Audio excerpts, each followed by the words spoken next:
For decades, the torrid rumors persisted just beneath the surface of Buckingham Palace's gleaming veneers, hushed insinuations of an unspeakable transgression committed by the heir to Britain's crown. An act so unconscionably selfish and laden with karmic retribution it could surely obliterate the very foundations of the monarchy itself should full truth ever emerge. At long last, on the eve of his controversial coronation amid still swirling controversies over Camilla's role and Prince Harry's exiled estrangement, the net of secrets has finally unraveled. King Charles III now stands sorrowfully alone to face the spectacular unmasking of how he once betrayed the vulnerable late Princess Diana in manners so despicably Machiavellian they all but fashioned the narrative trajectory leading to her tragic demise. These unequivocally damning revelations originate from the explosive deathbed confessions of Charles's most trusted aide and co-conspiratorial lieutenant throughout those fateful years, former royal valet Michael Fawcett. Recently fallen into a veritable vegetative state following a catastrophic stroke, the terminally crippled attendant had suddenly defied medical expectations with a shocking revival of lucidity. During these unexpected fleeting pockets of regained consciousness, a devastatingly guilt-ridden Fawcett immediately launched into feverishly scribbled dictations and audio-recorded videotaped librettos explicitly chronicling his and the then Prince of Wales' roles in orchestrating an intricate circus of torments and psychological abuse tactics against Diana in the early 1990s. All were sickeningly calculated to gaslight the increasingly alienated princess into self-exiled surrender of her royal status through any means necessary. I cannot pass from this mortal plane without shedding light on the absolute evil perpetrated by Charles. Fawcett raggedly stammers into a handheld camcorder during one taped addendum while struggling to speak through a paralysis-slurred jaw. He was the ringmaster of a choreographed campaign of terror designed to strategically unhinge Diana's mental well-being and sense of reality until she either abdicated voluntarily or self-imploded to the point he could claim institutionalization for her. The end game was always to neutralize her as a human wreckage liability and mothballing threat to the Camilla plan without enduring any public culpability for the karmic atrocities that would require, Fawcett breathlessly continued in the disturbing video finding its way to media outlets worldwide. Even I could scarcely have envisaged the depraved lows to which we would eventually stoop in cementing their Royal Highness's brotherhood forged in hellfire itself.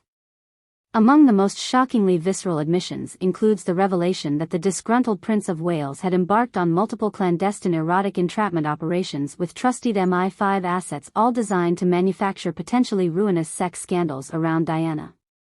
On a number of occasions, highly trained honeypot operatives received missioner to seduce the isolated princess through elaborately staged environments where hidden cameras could capture any ensuing sexual indiscretion no matter how minor.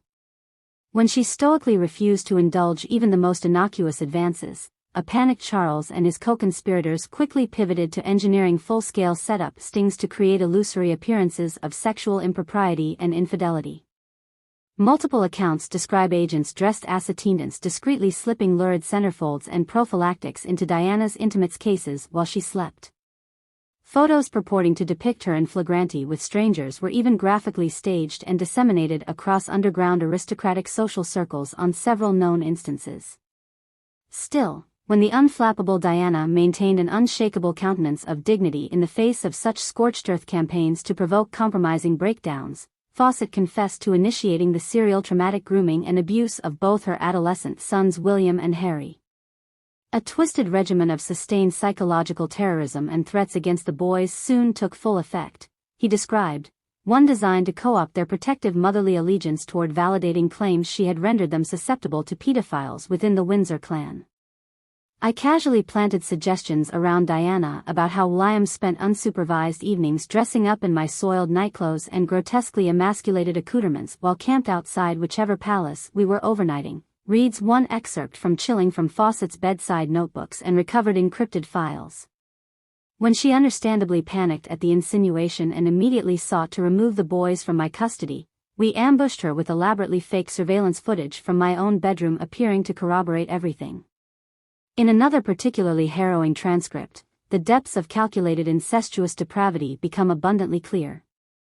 Finding ways to implicate her two innocent children as victims of Gordonstown and Eton institutionalized abuse networks proved the ultimate gnarl for destroying her psyche beyond repair.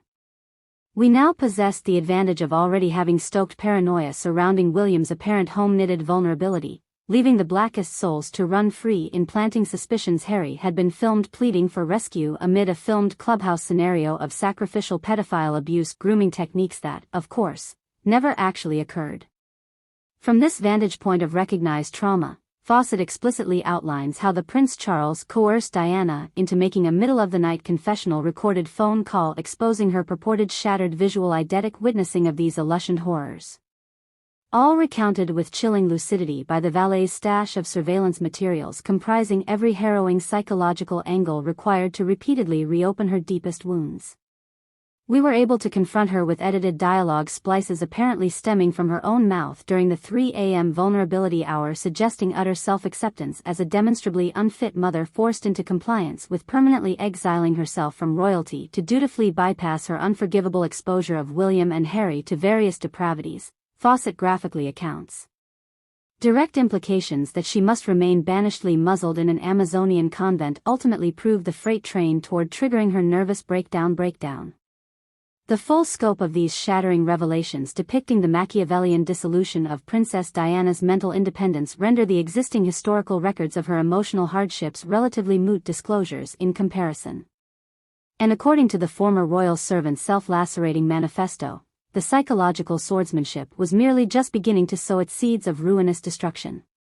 His deluged chronology explicitly casts Charles in a vast-reaching peerage of co-conspirators as the willful enablers and engineers behind every facet of Diana's escalating battles against bulimia, body dysmorphia, self-mutilation, acute anxiety, and eventually complete psychogenic dissociation. By introducing every imaginable narcissistic antagonist and social stressor into her daily regiment, the systematic dismantling of the princess's grip on reality soon took a horrifying trajectory toward the inevitable. From Fawcett's vantage point, it became apparent the hounding paranoia of having failed her children as a protector formed the ultimate leverage for sowing apocalyptic psychological destruction. Charles apparently reveled in routinely manufacturing misleading documentation and intelligence alluding to William and Harry having been subjected to eldritch layers of satanic ritual abuse, all with Camilla positioned as the ringleader of coordinating Windsor family indoctrination into extreme cult practices. Getting our minions safely embedded as trusted groomers in positions around the boys proved the simplest task, Fawcett confesses in recordings almost too excruciating for coherent transcription. From there, I personally worked daily to cultivate a self-reinforcing mythos incepting the most warped traumatic memories possible into Diana's frightfully vulnerable psyche through tantric mirroring techniques and various black magic arts. Indeed, the alleged occult ceremonies and ancient rituals invoked during these demonic psyche-shattering rampages described in his tortured accounts are the stuff of shuddering made-for-TV conspiracy lore. Clandestine druid covens convening under the diamond skies of Cornwall. Cave paintings depicting a depraved Camilla's virgin lust dance under the warped light of 1,000 black candles. The hastily captured cell phone footage of a clearly drugged William undergoing hellishly ritualized shadow rebirthing to an archdemonic entity. The list of horrifying punch entries only grew longer and more alarming over her final years. None of us involved in these Nietzschean mindfucks against Diana's soul harbored any semblance of limits left to breach, Fawcett laments at.